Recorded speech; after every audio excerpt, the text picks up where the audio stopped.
Butter on his ashy ankles, smelling like frankincense and Egyptian musk, but he got a white queen addiction.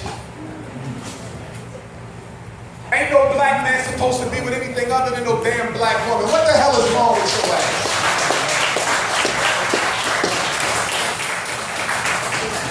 She was good enough for you in slavery. She was good enough for you in Reconstruction. She was good enough for you during the Civil Rights Movement, pre-Civil Rights, the Garvey era. Good enough for you during Black Power. Good enough for you during Black Panther movement. But now, all of a sudden, in the era of accommodation, you too good for a black woman. And your dumbass fail to realize is that the only white woman you can date anyway are the white women that other white men don't want with your stupid ass. With your dumb ass. You ain't getting nothing but a leftover. Your ass don't marry no white woman named Silverstein. You don't get white women named Goldberg. You ain't dating the damn Rothschilds. You dating broke-ass Betsy Smith from the projects.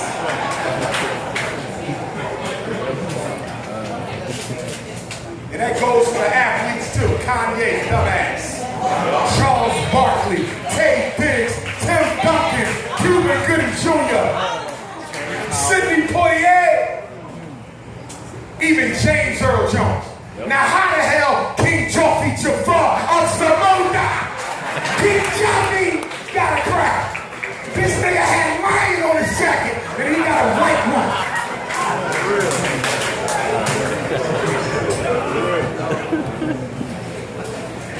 I'm looking for my son, Prince Akeem. Have you seen him? He's due to be married with a white ass queen.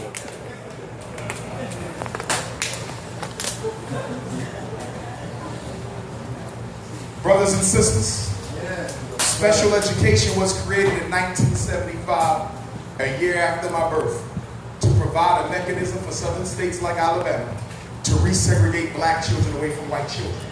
I need all my parents in here to understand a few things about special ed. Now, by profession, you know that I'm a school psychologist. My job is to decide who goes into special ed. So I give your child an IQ test. I give your child an achievement test. I give your child an emotional screening, a behavior measure, a visual motor assessment, an academic profile, and then based on the numbers, based on the test scores, I make an educated guesstimation as to whether or not I think these test scores are indicative of a learning disability. I need y'all to understand that the learning disability is an opinion, not a fact. When you tell me my son got a reading disability, you're not articulating a fact. You're only giving me some white man's opinion about your damn child. If you don't believe me, do your research. I'm an expert in this field. If you do it better or know it better than me. A learning disability cannot be proven. It can only be inferred.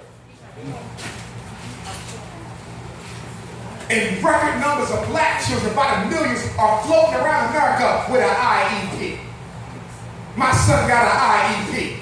My daughter got an IEP. You know what IEP stands for? Incarceration Education Program. Systematic miseducation because you let some white person tell you your child can't learn without special help. You know what's really wrong with that child? They ain't got a specific learning disability. Your child got a sloppy and lazy as hell Negro disability. I'm telling you what I know.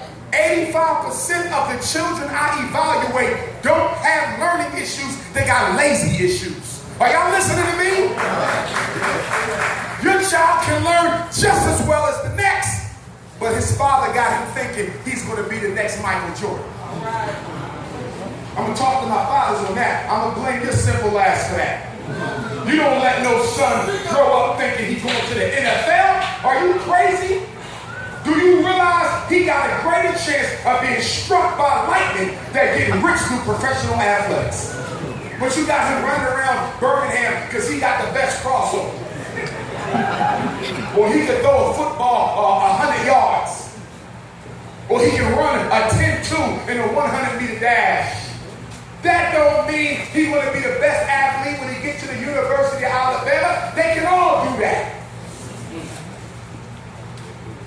I'm not saying kill your son's dreams. He might be the next great, but I need him to have a backup plan. If he don't make it, then what? What, he want to come back to Birmingham, steal cars, sell crack, hustle credit cards, because daddy had me thinking I was better than what I was. Mothers, get your daughters active. Summertime is here. Your daughter should not be sitting on the steps waiting for some boy to walk by and get her pregnant. Get her involved in something. Some of y'all let your teenage girl, their whole life is looking cute. Getting ready for teenage pregnancy, their whole life is fingernails and mini skirts and tattoos. The best way you can keep a young girl from getting pregnant is to make sure she is physically active. I don't care if she like it or not. Your ass on the track team this summer. With your thirsty ass. You're going to play volleyball this summer. You damn right. Grandma going to teach you how to knit quilts in 100-degree weather. Sweat, damn it, sweat. But you ain't getting pregnant.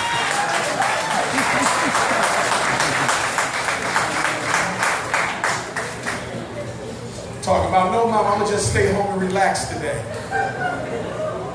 The hell out of here. Not this summer, you ain't. Make sure the children stay active, involved in something progressive. So the learning disability is a fraud. But I'm going to tell you something that's even a bigger fraud. This right here, this thing called ADHD. Sweeping the black community like AIDS. Attention deficit hyperactivity disorder. Attention deficit hyperactivity disorder. Attention deficit hyperactivity disorder. When did we get it? American Psychiatric Association gave us ADD, 1980. Same year the CIA chopped crack off in the black community. Why did they come up with ADD? Because they had decided after Dr. King's assassination, I hope y'all listen. After Dr. King was assassinated, the federal government said, we can never let nothing like that happen again. They said we had to deal with the NAACP, we had to deal with the Urban League, we had to deal with SNCC, CORE. They had about 50 black groups they had to deal with in the civil rights. The sit-ins, the freedom riders, their asses were stressed to the max. And after they got rid of King, they said we ain't letting this happen no more. No more black messiahs. So they called in the Italian mafia and said, listen, we want to docilize the black community with cheap dope. And they got with Lucky Luciano, and they began to flood the black community with all types of drugs. And we're still suffering from the after effects right now. Chemical warfare. And then what else did they do? They started taking all the industrial structure out of the inner city. Grandpa could work in his own neighborhood at the factory and take care of grandma. He ain't need college. The white man said, post-civil rights, we got to strip them of any opportunity to provide for themselves so they cannot finance another revolution. So they took the factories out. They took them out and put them in the suburbs. So when the white folks decided to leave inner city Birmingham, they took all the jobs with them. This is what they did. And then they went to the high schools in Birmingham and said, listen, get rid of that plumbing program. Get rid of that electrical program. Get rid of that bake shop, that carpentry. Get rid of that auto body. We're going to economically strangle these damn Negroes to death. They'll never get a job again. And then we're going to let the mob come in and feed them dope. That will be the new economy. Wow. Don't let nobody tell you that we made the ghetto. The federal government made the damn ghetto with the Federal Housing Association. Giving white folk low interest loans to run to the suburbs, and when black folk tried to buy up the ghetto, they wouldn't let us. They redlined the ghetto and said we will not give you a mortgage in that area. So when white folks decided they wanted to come back to the ghetto in the year 2000, it would be easy to take over Birmingham because black folks don't own nothing, they're only renting.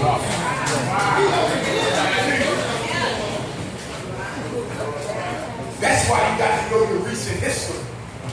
Let the white man tell you this is your fault.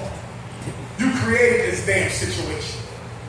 Why? Because you wanted to disenfranchise black males and black women, and then you wanted to turn us against each other. So while you was undereducated and underemployed, the black male, you sent the black female to college and gave her a good job, and then you fed her a bullshit lie that the reason why the black man ain't got the same job and education as you is because he's a lazy, shiftless Negro. And some of you